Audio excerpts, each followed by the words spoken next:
we are, day 3 of the Hawaiian Pro, and once again, we're getting deeper into the contest. What does that mean?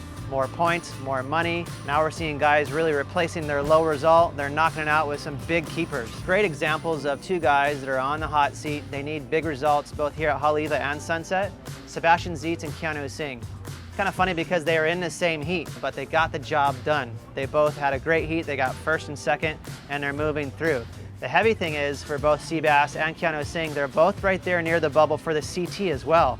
So, I mean, you talk about having a lot on your mind. Both these guys are worrying about points. They're worrying about ratings on both this tour as well as the CT. It's gonna be really hard for these guys to just buckle down, take it heat by heat, and not get kind of caught up in all the numbers.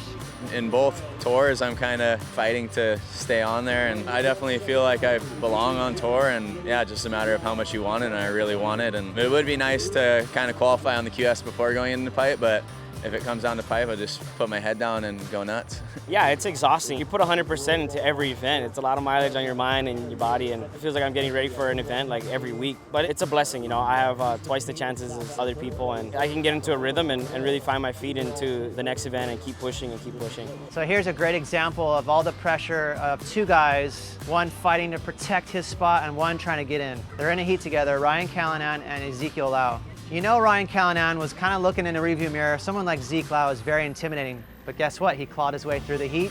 Now he's into the quarterfinals and he's making that much more points, protecting that precious top 10 spot.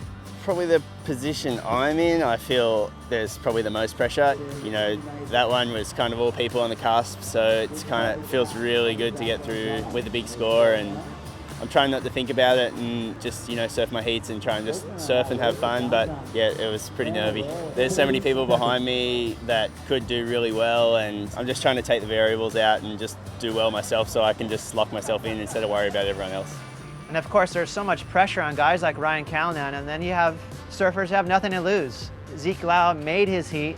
He's into the quarterfinals, and this is a big fellow. This is someone we expect to do super well when the waves are kind of big, where he can lay down those classic heavy tracks. But guess what? The waves are pretty small, and Zeke is still flying around. So you talk about someone who's motivated, and he's gonna need to be motivated, because if Zeke Lau makes the top 10, he needs to do well here and at Sunset Beach. We only got 1 day of competition left, and the points are only gonna go up, money's gonna go up, pressure's gonna get higher. This is super intense. I can't wait to tune in tomorrow, so stay close because these guys are still gonna be chipping away at a lot of points.